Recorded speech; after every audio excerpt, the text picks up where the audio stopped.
وَكُونُوا مَعَ الصَّادِقِينَ درود پڑھ دیجئے محمد آل محمد پر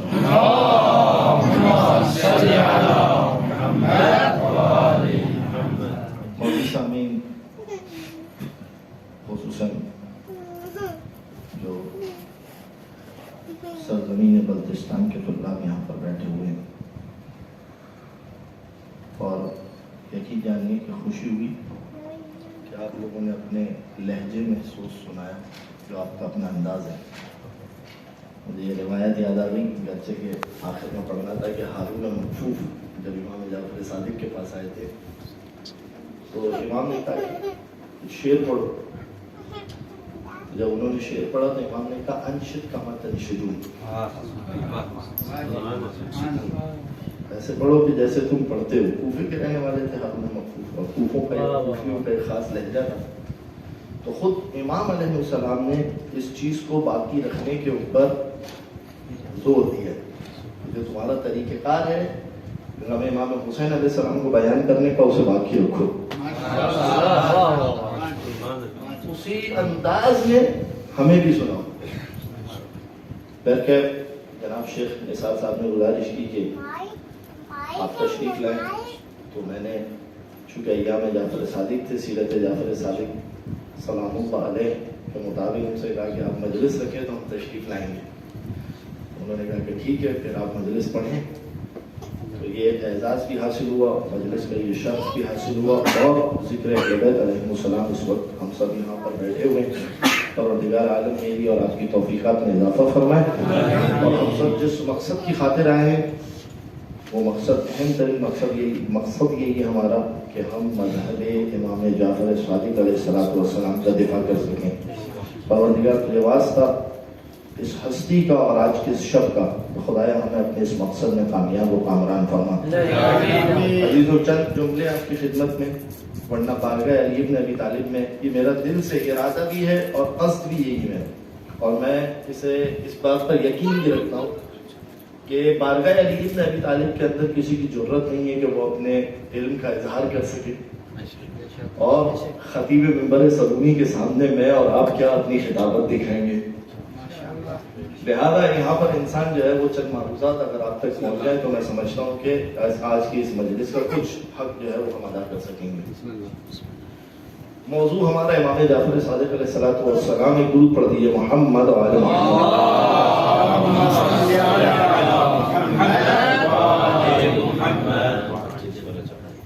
ابتدا میں ایک چیز کی جو عام طور پر یہ میری اور آپ کی ذمہ داری ہے کہ ہم اس چیز کو منبر پر درست کریں۔ عام طور پر یہ بیان کیا جاتا ہے اور اس انداز سے بیان کیا جاتا ہے کہ امام جعفر صادق علیہ السلام کا دور اتنا سادہ تھا اور اتنا آسان تھا کہ امام کو اتنا موقع ملا اور امام نے جو ہے وہ علم پھیلا دیا، جبکہ آپ یقین جانیں کہ اتنے محاذ پر، اب میں یہ جملہ کہہ رہا ہوں شاید ہو سکتا ہے اس میں بھی مبالغہ ہو، ورنہ جس حد تک میرا مطالعہ ہے جتنے محاذ پر تنہا امام جعفر صادق لڑ رہے تھے شاید اتنے محاذ پر کسی امام کو نہیں لڑنا پڑا۔ یعنی آپ کے سامنے کی بات ہے، امام جعفر صادق علیہ السلام کے دور میں ہی جناب زید کا قضیہ، اور امام جعفر صادق علیہ السلام کے پاس، آپ اگر سوچیں، ایک طرف اس جنگ کے اندر تدخل نہیں کرنا اور دوسری طرف شخصیت زید کو بھی بچانا ہے۔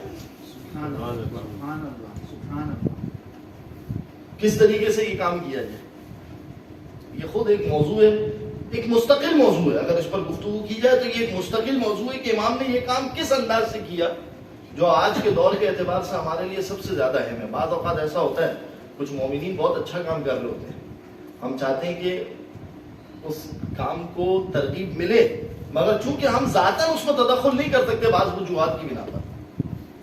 میں مثال دیتا ہوں آپ کو، مثال دیتا ہوں آپ کو۔ مثلا ائمہ علیہ السلام کی روایت ہے، چھٹے امام ہی سے روایت ہے کہ ہم چاہتے ہیں کہ اگر کوئی مؤذن ہو تو یہ کہا جائے کہ وہ شیعوں میں سے شیعہ ہے، اگر کوئی امام جماعت ہو تو وہ شیعہ کہلائے، اگر کوئی امین ہو علاقے کا تو وہ شیعہ ہو، اگر کوئی بڑا طبیب ہو تو وہ تو بہت سی جگہ پر ایسے کام ہوتے ہیں اسی طریقے سے. مثلا مثال کے طور پر آج کے دور کے اندر سوشل ورکنگ کا ایک الگ طریقہ کار ہے. وہ کیا ہے, آپ کو بہت ساری چیزیں دکھانی پڑتی ہے. مسئلہ یہ کہ عوامے کے ساتھ ہمیں اجازت نہیں ہے کہ ہم وہ کام کر سکیں. لہذا بعض لوگ اگرچہ کے کام کر رہے ہیں جس کی وجہ سے شیعت کو ترویج مل رہی ہے. لائٹ جا رہی ہے, میں نام لے کے بات کرتا ہوں, میں مثال دیتا ہوں آپ کو. مثلا جا رہی ہے مثلا JDC یہ کام کر رہا ہے. دیکھیے بعض جہاد سے ہم اس میں تدخل نہیں کر سکتے. امامہ اس بات کی اجازت نہیں دیتا کہ وہ جس انداز سے اس کام کی مارکیٹنگ کر رہا ہے ہم اس انداز سے تدخل کریں. لیکن اگر اس کی دوسری جہت دیکھی جائے کہ شیعت کو جتنی تقویت ملی ہے اس کے کام سے پورے پاکستان کے اندر,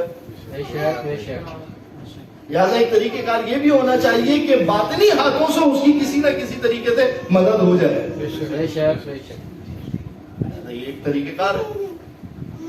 اگر انسان زید شہید کے قضیے کے اوپر امام نے کس انداز سے کام کیا اس کو اسٹڈی کرے تو انسان سیکھ سکتا ہے کہ کس انداز سے امام نے مثلا مثال کے طور پر کیا کر رہے ہیں. جب اصحاب ملے تو ان سے کہا کہ کیا تم نے اس کے لاشے کو سولی پر لٹکا ہوا دیکھا تھا؟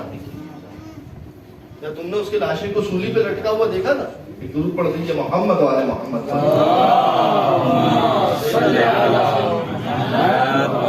ایسی سیکھیں گے, یہ ایسی سیکھیں گے, یہ ہمارے یہی ہے. خوش نودی محمد والے محمد الانتار صلوات. ماشاءاللہ ماشاءاللہ. تو کیا کہا, اب انداز کیا تم نے اس کے لاشے کو سولی پہ لٹکا ہوا دیکھا تھا؟ کہہ رہا مولا میں نے دیکھا تھا. کہا کاش کہ تم اسے اتار کے دفن کر دیتے.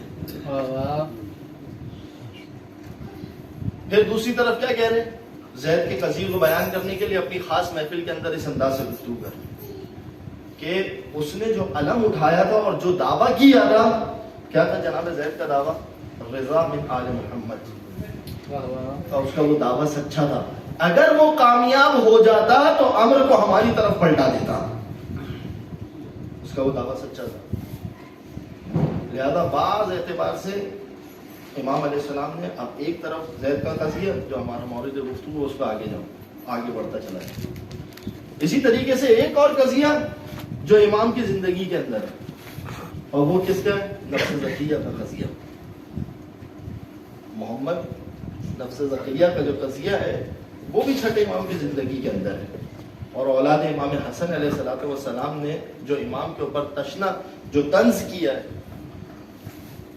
وہ جو ہے ایک جہت ایسی ہے کہ جہاں پر اولاد امام حسن کو سنبھالنا بھی ہے. کس طریقے سے امام کی زندگی میں ایک کام نظر آیا, ایک واقعہ اہم ترین کام. یہ دو جہت ہوئے کہ جو دو سورا جو دو مارکہ امام کی زندگی میں موجود ہیں. دوسرے اعتبار سے امام کی زندگی کی طرف اگر نظر کریں جو امام کی زندگی کے اندر مشکلات ہیں, ایک طرف گالیوں کی مشکل اور ایک طرف سب سے بڑی مشکل قیاس کی مشکل.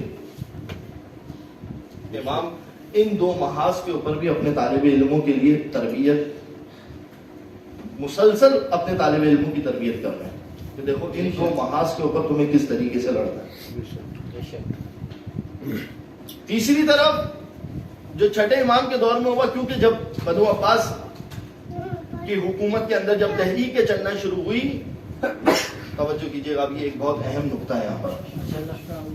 جو تحریکیں چلنا شروع ہوئی, آپ اور میں یقیناً جس حد تک ہم نے فلسفہ چکھا ہے اور جس حد تک ہم نے فلسفہ دیکھا ہے, فلسفے نے بڑی بڑی قوموں کے اندر انقلاب بھی برپا کیا ہے.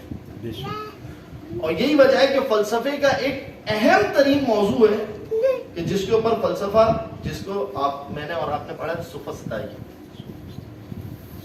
یہ کیا ہے؟ یہ اصلاً جو ہے وہ کیا کرنا, جو حق ہے اس کو باطل دکھانا, جو باطل ہے اس کو حق دکھانا. جو حق ہے اس کی پوری تاریخ ہے. سید مصباح یزدی نے, شیخ مصباح یزدی نے اپنی کتاب کے اندر ابتدا میں اس کی پوری تاریخ لکھی ہے کہ ہوا کیا تھا کہ جب یہ سوفسطائی پیدا ہوئے, جس کی آج ایک مثال آپ کو پاکستان کی سیاست کے اندر نظر آئی. جو اس وقت جو ہے وہ پاکستان کی سیاست چل رہی ہے. جو حق ہے اس کو باطل دکھاؤ اور جو باطل ہے اس کو حق دکھاؤ. لہذا یہ وہ چیز تھی کہ جو اس وقت یونان کے ذریعے سے باقاعدہ طور پر مسلمانوں کے درمیان ڈالی جا رہی تھی, اور امام کے لیے یہ بھی ایک محاذ ہے, یہ بھی ایک محاذ ہے کہ یہاں سے بھی جو ہے وہ مسلمانوں کا دفاع کرنا ہے اور فلسفہ اسلام کیا ہے اسے صحیح معنوں میں انہیں سمجھانا ہے. یہ بھی ایک عزیزو, یہ اتنے سارے محاذ. اور اس کے بعد اگر میں اور آپ ممبر پر آ کے یہ کہہ دیں کہ امام جعفر صادق کو وقت بہت زیادہ ملا, لہذا اس وجہ سے ہمارے پاس امام جعفر صادق کی روایات بہت زیادہ ہو گئی, یہ انصاف نہیں ہے امام جعفر صادق علیہ الصلوۃ والسلام کی زندگی کے ساتھ. لہذا یہ جو ایک جملہ کہا جاتا ہے کہ امام جعفر صادق کی زندگی جو ہے وہ انتہائی آسان دور تھا کہ مجھے اور آپ کو کس انداز سے اسے منبر پر درست کرنا ہے, یہ میرے اور آپ کی ذمہ داری ہے. کہ ایسا نہیں تھا کہ دور اتنا آسان اور اتنا سہل تھا کہ امام کو جو ہے وہ, بلکہ میں آپ کو ایک جملہ کہوں, منصور نے ایک جملہ کہا اپنے دربار کے اندر, کہتا ہے کہ قتلت الفا من بنی فاطمہ وکیف ترکت رئیسہم. کہتا ہے میں نے اولاد فاطمہ میں سے ہزاروں کو قتل کر دیا, مجھے یہ سمجھ میں نہیں آ رہا کہ میں نے ان کے رئیس کو اب تک کیسے چھوڑا ہوا ہے. الفن الفن, یعنی آپ اگر مولا امیر علیہ السلام کی زندگی بھی دیکھیں کہ جو دور مولا نے گزارا ہے, پہلے خلافت کا, دوسری خلافت کا, تیسری خلافت کا, وہاں پر بھی آپ کو یہ نہیں ملے گا کہ 1000 سے زیادہ بنی فاطمہ کے لوگ قتل کر دیے گئے, یہ نہیں ملے گا آپ کو, تاریخ یہ نہیں بتاتی. اب آپ ذرا سوچئے کہ ایک طرف ہزاروں اولاد فاطمہ قتل ہو رہی ہوں اور اس کے باوجود رئیس کا بچا رہے گا. لہذا یہ کمال یقیناً ائمہ علیہم السلام کمال ہے, اکمل ہے, مگر مسئلہ یہ کہ سامنے والے کے ساتھ اس کے مطابق چلنا اور اس کی سیاست کے مطابق چلنا یہ ایک اہم ترین کام ہے. اور ایسے میں امام جو ہے وہ ایسے اصحاب تربیت کر کے چلے جائیں کہ کہیں پر محمد ابن مسلم نظر آ رہے ہیں, کہیں زرارہ نظر آ رہے ہیں. یہ تربیت جو امام نے کی ہے, یعنی شاید یہ وہ زمانہ ہے, اب ایک جملہ کہہ رہا ہوں, یہ وہ زمانہ ہے, یہ تربیت وہ زمانہ ہے کہ جس کی ہمیشہ کے لیے حوضے کو ضرورت رہے گی تا قیامت, جب تک تا ظہور امام زمانہ, جب تک حوضہ قائم ہے. یہ حوضے کے لیے ایک اہم ترین موضوع ہے کہ کس طریقے سے آج کی دنیا میں یہ ساری سیاستیں موجود ہیں. شاید یہ وجہ ہے, میں یہ سمجھتا ہوں, یہ جو اب ہم جملہ کہتے ہیں نا کہ بہت آسان تھا دور تو اس لیے مذہب جعفری کہلایا, شاید یہ وجہ ہے, شاید یہ وجہ ہے کہ ہمارا مذہب جعفری کہلایا تاکہ تا ظہور امام زمانہ ہمارے لیے امام جعفر صادق کی سیرت روشن ہوئے. کہ جب تک حوضہ علمیہ قائم رہے گا یہ ساری سیاستیں, یہ سارے معاملات آپس میں باقی رہیں گے. کہیں سورہ ہو رہا ہوگا, کہیں عقائدی شبہات آ رہے ہوں گے, کہیں پر قیاس کا معاملہ ہوگا, کہیں ولایت علی کو کمزور کیا جا رہا ہوگا. لہذا دیکھو, یاد رکھو, حوضے کو بھی ہر ایک فرد کی ضرورت ہے. سورہ سے نمٹنے والوں کی بھی ضرورت ہے, شعبہ عقائد میں کام کرنے والوں کی بھی ضرورت ہے, شعبہ فقہ میں کام کرنے والوں کی بھی ضرورت ہے, خطبہ کی بھی ضرورت ہے, امام جماعت کی بھی ضرورت ہے. اگر الگ الگ ہو کے کام کرتے رہو گے تو تتر بتر رہو گے. جب ساری طاقت جمع ہوگی تو پھر حوضے کا اپنا ایک وقار نظر آئے گا. لہذا ضروری ہے کہ ہر شخص کو ایک دوسرے کا احترام کرنا پڑے گا, ہر شخص کو ایک دوسرے کو اہمیت دینی پڑے گی. واللہ میں بہت اطمینان کے ساتھ یہ جملہ کہہ رہا ہوں, اگر خطبہ نہ ہو مرجعیت وہ کام نہیں کر سکتی کہ جو کرنا چاہیے. توجہ سے جملہ سن لیجیے پوری توجہ کے ساتھ. خطبہ ایک اہم ترین فرد ہے حوضہ کا. اگر مبلغ نہ ہو, اگر پیش امام نہ ہو, خطبہ وہ کام نہیں کر سکتے.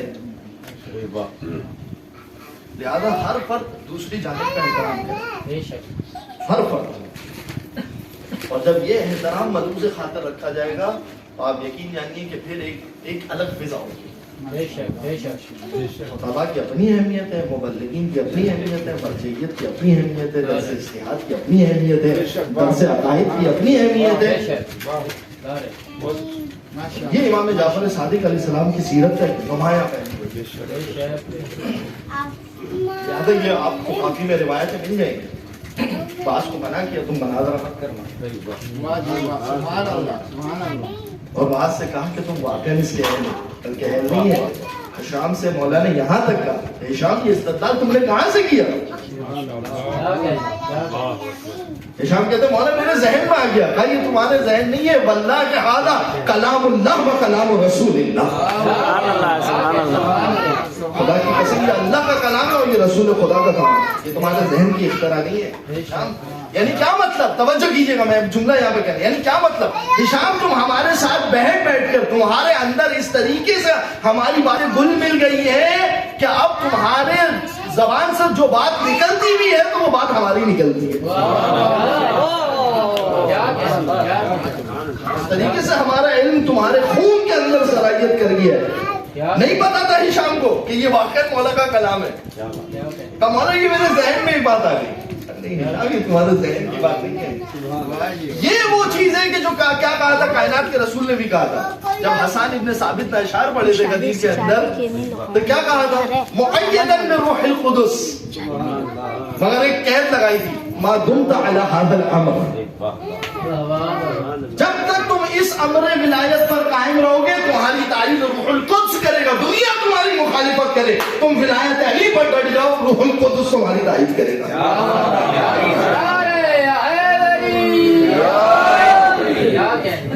مل کر درود پڑھ دیجئے محمد و آل محمد۔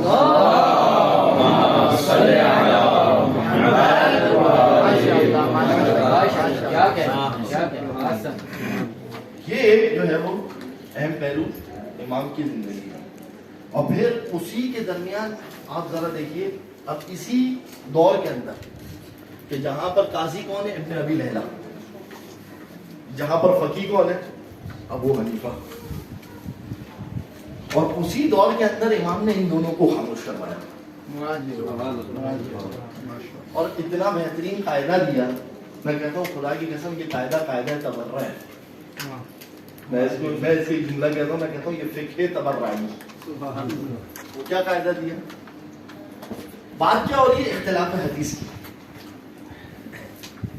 بولا اگر اختلاف حدیث ہو جائے اور دو حدیث آئے تو کیا کریں؟ وہاں پر کیا دیا؟ اب دیکھو کہ کون سی جو ہے وہ قرآن سے مناسبت رکھتی ہے، وافق القرآن، اور دوسرا کیا دیا؟ ما خالف العامہ۔ اگر دیکھو مخالفت عامہ کیا ہے؟ قاعدہ فقہی ہے مگر فقہ تبرعی ہے۔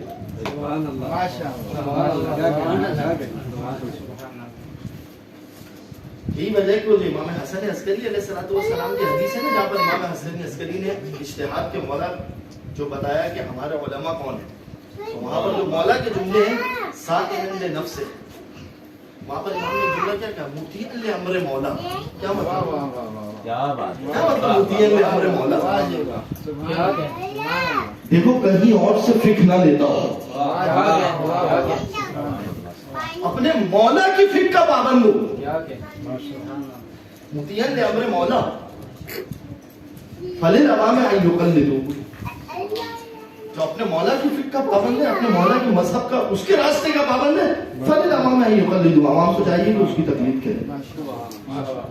اب اسی دور کے اندر امام جعفر صادق ایک درود پڑھ دیجئے محمد وآلہ محمد۔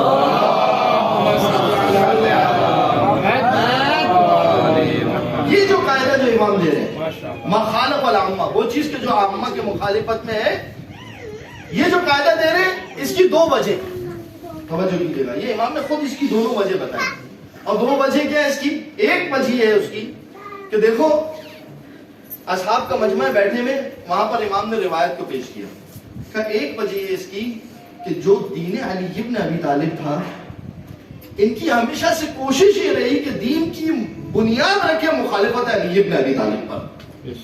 دیکھیں اب آپ کو اگر اس کے لیے واقعات چاہیے کثرت کے ساتھ، تشہید المتاع صاحب ابقات کے والد میر حامد حسین موسوی کے والد. کتاب لکھی تشہید المتائن، جسے کہا جاتا ہے آقا کلی کے نام سے یاد کیا جاتا ہے. اس کی 6ٹھی جلد اٹھائے.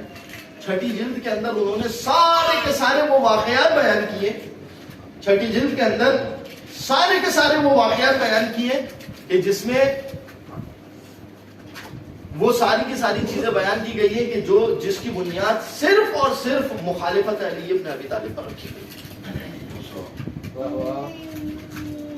کہ کہاں کہاں پر مخالفت علی ابن ابی طالب کے اوپر بنیاد رکھی ہے. یار امام نے کہا جانتے ہو ہم نے یہ قاعدہ کیوں دیا تھا؟ اس لیے کہ ان کی فقہ کی بنیاد جو ہے وہ مخالفت علی ابن ابی طالب پر ہے. یہ خود امام نے صریحتاً اپنے اصحاب کے سامنے اس بات کو پیش کیا. اور اس کی آپ کو کئی ایک مثالیں مل جائیں گی، کئی ایک مثالیں مل جائیں گی جس کے اندر واضح ترین مثال ہے بسم اللہ کا جہر سے پڑھنا. واضح ترین مثال ہے. حتیٰ کہ کوفے کے اندر، حتیٰ کہ مدینے کے اندر جب حاکم شام نے آ کر نماز پڑھائی اور اس نے بسم اللہ کو آہستہ آواز میں پڑھا، توجہ کیجیے گا، تو اصحاب چیخ اٹھے قد سرقت بسم اللہ الرحمن الرحیم من الصلاۃ. تو نے بسم اللہ کو نماز میں سے چرا لیا. پتا چلا کہ کیوں اصحاب نے یہ شور مچایا. کہا اس لیے کہ علی ابن ابی طالب کا طریقہ کار یہ تھا کہ علی بسم اللہ جہرن پڑھتے تھے. ایک اور آپ کو مثال دوں. معقل جب مسلم کے پاس آیا تھا اس کو کیسے پتا چلا تھا کہ یہی مسلم ہے؟ 2 وجہ تھی. مسلم نے جب نماز ابتدا کی تھی تو بسم اللہ زور سے پڑھی تھی. سبحان اللہ سبحان اللہ. قد سرقت بسم اللہ الرحمن الرحیم من القرآن. تو نے بسم اللہ کو جو ہے وہ قرآن سے چرا لیا. پتا چلا کہ کیوں میری اتنی مخالفت ہوئی. کہا اس لیے کہ علی کا طریقہ کہا تھا. شام میں جا کر مفتیوں سے فتویٰ دلایا کہ فتویٰ دو کہ بسم اللہ آہستہ پڑھنی ہے. یہ ایک مختصر سی مثال ہے. ایسی کتنی مثالیں ہیں. بلکہ اب جب بات آئی ہے تو سنیں. ایک شخص آیا, مولا کوفے سے آیا تھا شام میں. شام والوں نے اس کی جو ہے وہ اونٹنی چوری کر لی. اس کے بعد معاملہ پہنچا دربار میں. جب دربار میں معاملہ پہنچا تو ایک مرتبہ اس شخص نے جس نے چوری کی تھی اس نے کہا کہ حاکم شام سے کہا کہ میرے پاس تو بہت سارے گواہ ہیں کہ یہ اونٹ جو ہے وہ میرا ہی ہے. اور 12 15 17 20 گواہ جمع کر لی اور سب نے کہا کہ یہ اونٹ جو ہے وہ اسی شخص کا ہے, ہم نے اسی کے پاس دیکھا. شور شرابہ ہوا اور اس نے حاکم شام نے کہا اچھا بھائی تم یہ جو ہے وہ اپنا یہ جانور لے جاؤ, اپنا اونٹ لے جاؤ. اس نے آخر میں جو ہے وہ حاکم شام سے جب وہ سب چلے گئے تو کہا میری کہا تمہیں کچھ صفائی میں کہنا ہے؟ کہا بس ایک بات سن لو. کہا کیا؟ کہا وہ اونٹ نہیں تھا, اونٹنی تھی. وہ اونٹ نہیں تھا, وہ اونٹنی تھی. جب معاویہ نے یہ سنا تو کہکا لگایا. کہکا لگانے کے بعد اسے مسلمانوں کے بیت المال میں سے کچھ دیا اور اس کے بعد کہا تھا علی سے جا کے کہنا کہ میرے پاس ایسا لشکر ہے کہ جو اونٹ اور اونٹنی کے درمیان فرق نہیں کرتا. انہیں بس یہ بتائے کہ جو حاکم شام نے کہہ دیا وہی ٹھیک ہے. یہ مظلومیت ہے ائمہ کی, یہ مظلومیت ہے. فضلو یہ مخالفت کو بنیاد. دوسری چیز کہ جس کی وجہ سے ما خالف العامہ کا قاعدہ جو ہے وہ امام نے جاری کیا, جسے امام نے خود بیان کیا, وہ تھا ان لوگوں کا قیاس. وہ تھا ان لوگوں کا قیاس. اور یہ قیاس وہ جہت تھی کہ جہاں پر امام نے جو ہے وہ جس کی بنیاد کے اوپر یہ قاعدہ رکھا ما خالف العامہ, کیونکہ ان کی بنیاد جو ہے وہ قیاس کے اوپر ہے. اور جو قیاس کی وہ چیزیں دیکھیں, اب یہاں پر میں ایک بات کہنا چاہ رہا ہوں. آپ تمام بزرگان بیٹھے ہیں, تمام دوست احباب بیٹھے ہیں. 2 چیزیں جس نے فقہ کے اندر ایک بہت بڑا اثر چھوڑا اور جس کی وجہ سے جو ہے وہ اختلافات شدید نوعیت کا شکار ہو, وہ استحسان اور قیاس. اور یہ وہ 2 چیزیں کہ میں معذرت کے ساتھ کہہ رہا ہوں, انتہائی معذرت کر رہا ہوں, پھر معذرت کر رہا ہوں, بار بار معذرت کر رہا ہوں کہ بعض جگہوں پر ہمارے پاس کبھی تنقیح منات کی صورت میں, انتہائی معذرت کے ساتھ, کبھی تنقیح منات کی صورت میں اور کبھی موضوع اور مناسبت موضوع اور حکم کی صورت میں، اور اس طریقے کی جو ہے وہ دیگر اعتبار سے نظر آتے ہیں۔ لہذا ہمارے فقہاء نے اس کے اوپر باقاعدہ جو ہے وہ اہتمام کیا ہے، مگر عام طور پر یہ چیز ہمارے ممبر کے اوپر کثرت سے نظر آتی ہے۔ ممبر ہمارا جو ہے وہ اس جہد سے محفوظ نہیں ہے، فقہاء نے اس کے لیے اللہ ماشاء اللہ اہتمام کیا ہے، مگر ممبر جو ہے وہ اس جہد سے محفوظ نظر نہیں آتا۔ بعض اوقات کسی نقطے کو صرف اور صرف نقطے کو سجانے کے لیے خود سے ایک علت کو تراشا جاتا ہے اور پھر کہتے ہیں کیونکہ یہاں پر ایسا ہے لہذا یہاں پر ایسا ہے، نعرہ حیدری اور صلوات۔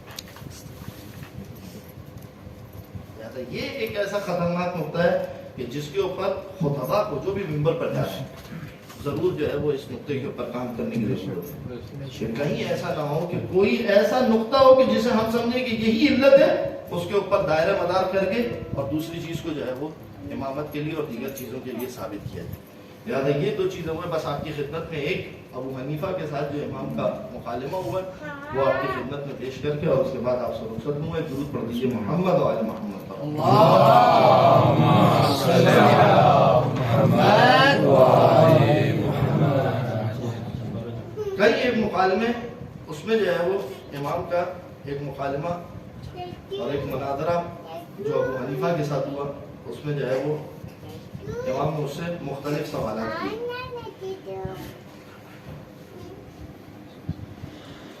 ان سوالات میں ایک سوال جو ہے وہ امام نے اس سے کیا، جب وہ امام کے پاس آیا امام نے اس سے کہا کہ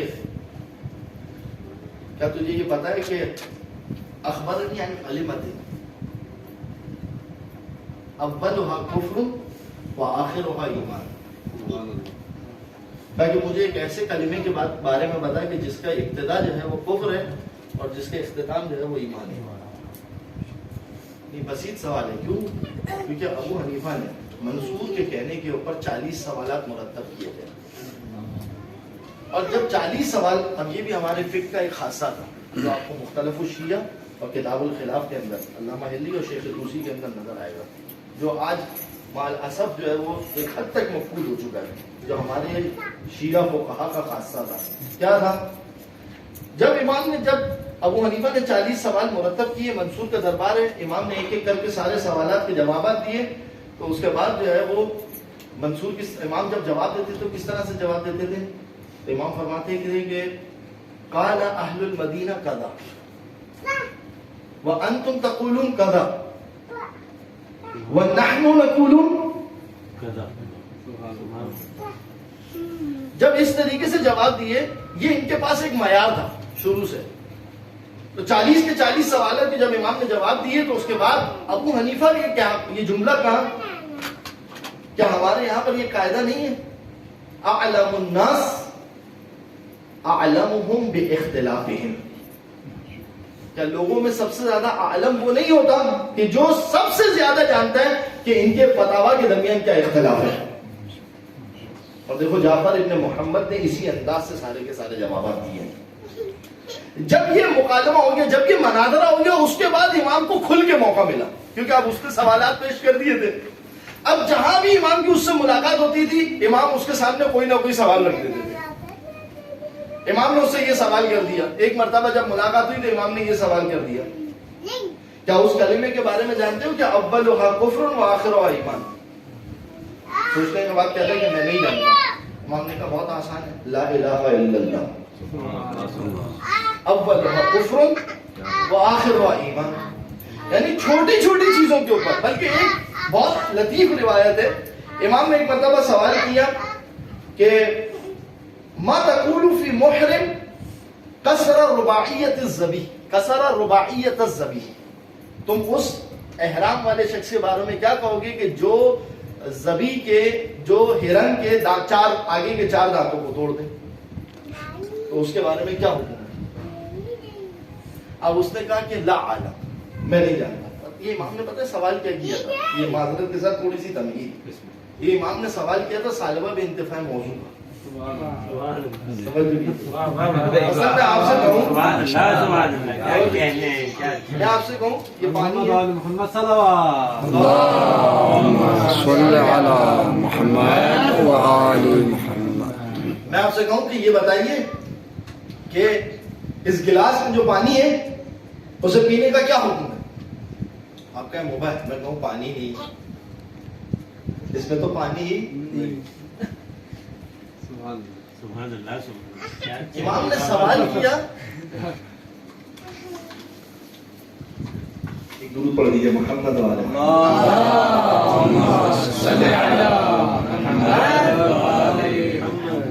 امام نے سوال کیا ہرن کے اگر کوئی احرام کی حالت میں اگر کوئی شخص ہرن کے 4 دانت توڑ دے آگے کے، تو یہ بتاؤ کہ اس کے بارے میں کیا حکم ہے؟ تو اس نے کہا کہ مجھے نہیں پتا۔ امام نے کہا الست تعلم، کیا تم یہ بات نہیں جانتے کہ ذبی جو ہے وہ ہمیشہ ثنیہ ہوتا ہے، رباعیہ ہوتا ہی نہیں۔ ہرن کے 4 دانت ہوتے ہی نہیں، اس کے ہمیشہ 2 ہی دانت ہوتے ہیں۔ یہ امام نے کیا کیا عزیزوں، توجہ کیجیے گا، امام نے کیا کہا، پوری توجہ کیجیے گا۔ میں جملہ دینا چاہ رہا ہوں، اس جملے کو میں حوضے میں ہی پڑھ سکتا ہوں، حوضے کے بعد یہ جملہ سمجھا ہی نہیں جا سکتا۔ امام نے کیا کیا، کہا دیکھو، توجہ کرنا، دیکھو حکم کو تو چھوڑو، ہم موضوعات کے اندر بھی خطا نہیں کر سکتے۔ توجہ کیجیے گا، ہم موضوعات کے اندر بھی خطا نہیں کر سکتے۔ یعنی کیا مطلب؟ یعنی یہ کہ تم اپنی رائے کے ذریعے سے، اپنے قیاس کے ذریعے سے حکم نکالتے ہو، ہم وہ ہیں کہ جس کے تشریح میں نہیں، اگر تکوین بھی ہو تو ہم سے خطا نہیں ہو سکتی، تکوینی امور میں بھی خطا نہیں کر سکتے۔ یعنی کیا مطلب؟ بعض اوقات تمہارے اوپر ممکن ہے کہ تم حکم جانتے ہو کہ شراب حرام ہے، مگر جب اس کی تطبیق کرو تو تم سے خطا ہو جائے۔ ممکن ہے کہ وہ چیز شراب نہ ہو، مگر ہم اس کے وارث ہیں کہ جو آ کر جس نے سوال کیا تھا تو ہمارے جد نے اس سے کہا تھا مردوں کے درمیان کیا کر رہا ہے اے عورت۔ یعنی ہم صرف تکوین جاننے والے نہیں ہیں، ہم چاہیں تو تکوین میں تبدیلی بھی رونما کر سکتے ہیں۔ ہم اصلاً واقع ہمارے سامنے درد ہے، اصل واقع ہم ہیں، لیکن اس کے باوجود بعد جب امام کا مناظرہ پورا ہوا، میں عزیزوں بس اس مناظرے کو اب اس سے جو ہے وہ تجاوز کرتے ہوئے صرف ایک آخری عبارت جو ہے وہ نصاً آپ کی خدمت میں پیش کرنا چاہ رہا ہوں۔ مل کر درود پڑھ دیجیے محمد و آل محمد۔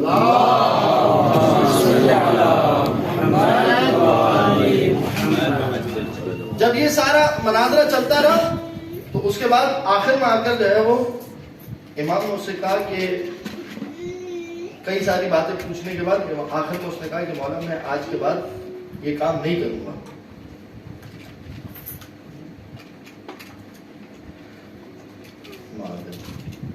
محمد و آل بیت محمد صلوات اللهم صل على محمد وآل محمد اس کا مفہوم آپ تک پہنچا دیتا ہوں۔ آخر میں امام نے اس سے جب سارے سوالات کر لیے، آخر میں ایک آیت پیش کی، لعلہ یتذکر، لعلہ جو ہارون اور موسیٰ کی آیت ہے، امام نے جو ہے وہ یتذکر او یخشی، جب امام نے آیت پیش کی تو امام نے کہا یہ بتا کیا یہ لعلہ، کیا خدا شک کی حالت میں، کیا خدا شک کی حالت میں یہاں پر تم شک کا ترجمہ کرو گے لعلہ کا؟ اس نے کہا کہ لا علم، اس نے آخری سوال کے اوپر کہا لا علم۔ امام نے اس کے بعد شرمندہ ہو کے کہتا ہے کہ مولا میں آج کے بعد قیاس نہیں کروں گا۔ امام نے کہا نہیں تم یہ کام کرو گے۔ وجہ کیا بتائی امام نے؟ وجہ بتائی ایک ہی چیز، حب الرئاسہ، یہ جو تمہارے دلوں کے اندر ریاست کی محبت بیٹھی ہوئی ہے، یہ تم سے یہ کام پھر سے کروائے گی۔ اور عزیزوں یہ حب الرئاسہ وہ چیز ہے کہ جس نے ائمہ علیہ السلام کو انتہائی زیادہ نقصان پہنچایا۔ نبی رائے کی حکومت کی لالچ میں حسین کا سر کٹا، کہنا امام نے کہا کہ نہیں، تم جو ہے وہ اس اعتبار سے پھر سے یہی کام کرو گے، اس لیے کہ تمہیں ریاست ریاست جو ہے وہ تمہارے دلوں کے اندر بیٹھ گئی ہے اور تم یہ کام کر رہے ہیں. بس عزیزوں مختصر سا ذکر کیا. امام ہماری اس خدمت کو اپنی بارگاہ میں قبول فرمائے اور واقعا شاید آج کی شب اگر ابھی امام یہ تحفہ دے دے کہ مولا ہمارے دلوں سے ریاست کی محبت مٹا کے صرف آپ کی محبت پر دیں, ہماری زندگی کامیاب ہو جائے گی. بعض وقت ضروری نہیں ہے, توجہ کیجیے, ضروری نہیں ہے بعض وقت انسان ممبر کی محبت میں غلط بات کرتا ہے. یہ بھی ایک ریاست ہے. جب دل میں ایک چیز بیٹھ جائے نا, یہ بھی ایک ریاست ہے. نہیں پتا ہوگا مگر انسان یہاں وہاں سے جو یہ سب میں اور آپ دیکھ رہے ہیں آج کی دنیا کے اندر, تو دور کی بات نہیں, یہ بھی ایک ریاست ہے. جیسے وہ قضاوت کی کرسی تھی, وہ فقاہت کی کرسی تھی, یہ بھی کہ یہ چیز جب تمہارے دل کے اندر بیٹھ جائے گی پھر تم نہیں سوچو گے کہ تم صحیح بول رہے ہو غلط بول رہے ہو, کہ تمہارا کام ہی بولنا ہے, جو بول رہا ہے. بس اس کو خدا واقعا دعا ہے میری پروردگار اعظم صاحب کی شکل میں, پروردگار وہ دن نہ آئے کہ ہم اس ممبر پر بیٹھ کے اپنی باتیں کریں. جب اس ممبر پہ بیٹھے خدا کرے کہ وہ وقت ہو کہ ہمیشہ دفاع مذہب جعفری کے لیے کام کریں.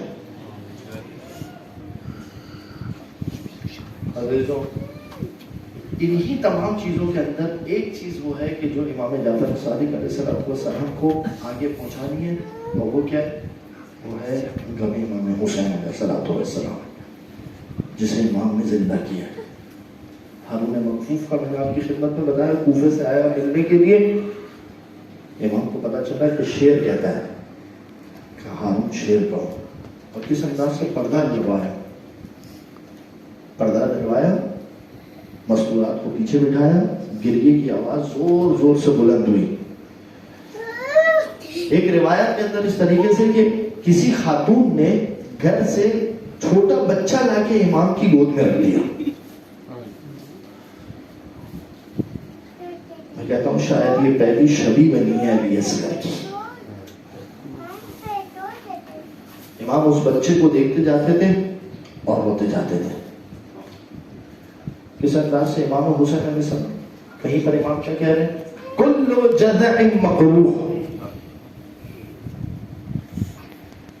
ہر چیخ و پکار, ہر پکا مقروع ہے, ما خلا جذع الحسین, مگر حسین پر گریہ کرنا.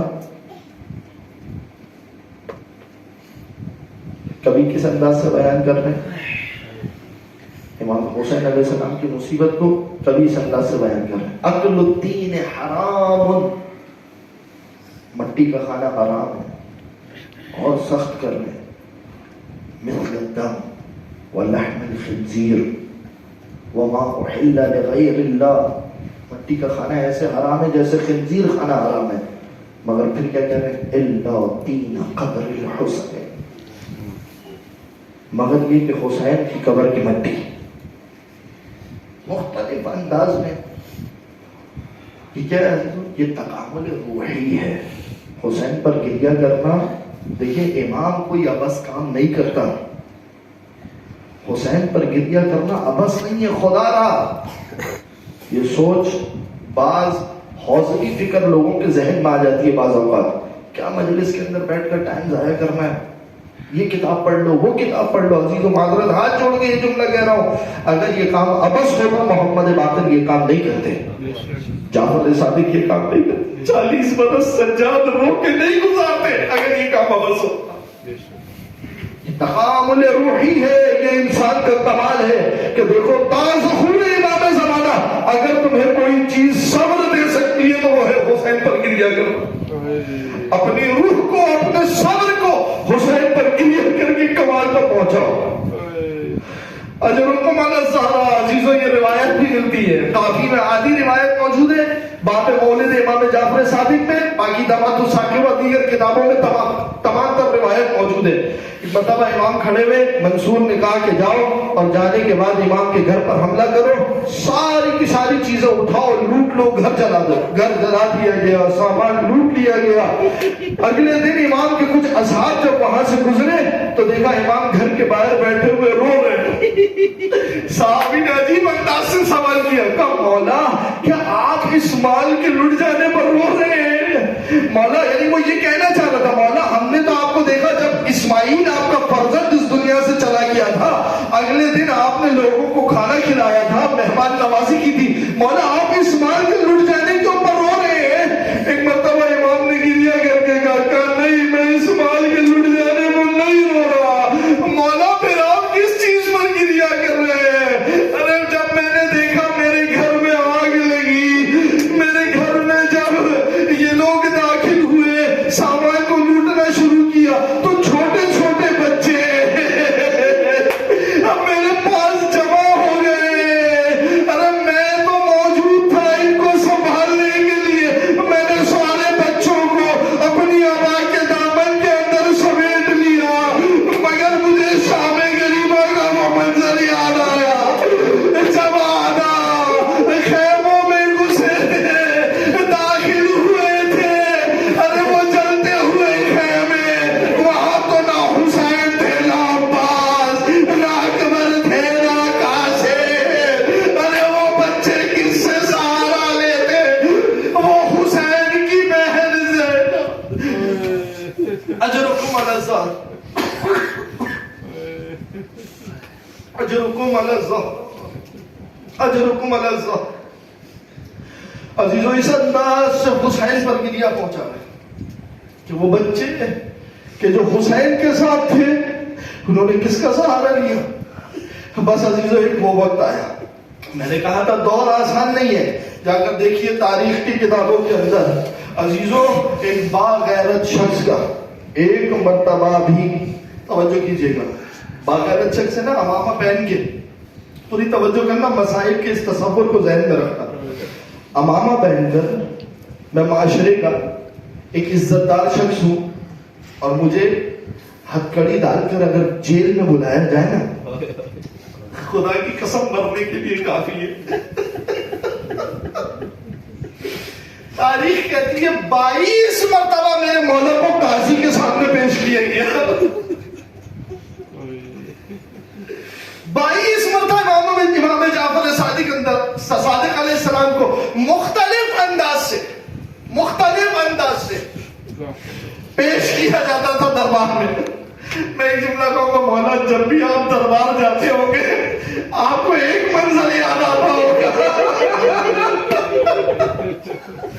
مولا آپ تو پھر مرد تھے, آپ کے ساتھ اصحاب موجود تھے, اگرچہ کہ توقیر نہیں دی جاتی تھی, تحقیر کے ساتھ آپ کو دربار لے جایا جاتا تھا, مگر مولا آپ کی جدہ زینب سلام اللہ علیہا, ارے جب یزید کے دربار میں اجرکم علی الزہرا, بس عزیزو زہر دیا گیا. میرے مولا نے ایک مرتبہ اپنی زوجہ حمیدہ کو بلایا, کہا میرے اصحاب کو جمع کرو. تو مولا نے وہ وصیتیں کی. میں کہوں گا مولا آپ کی وصیتیں سننے کے لیے آپ کی اولادیں موجود تھی, اور آپ کا ایک ایسا بیٹا بھی موجود تھا جس کی وصیت کو سننے والا کوئی موجود نہیں تھا. عزیزان گرامی قدر اختتام کروں گا حسین کے مصائب پر. مولا آپ کا جنازہ تیار ہوا, نماز جنازہ کے لیے ندا بھی دی گئی, مدینے کے لوگ بھی آئے اور آپ کی نماز جنازہ بھی ہوئی. جنازہ شان و شوکت سے اٹھا, مگر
وسلم.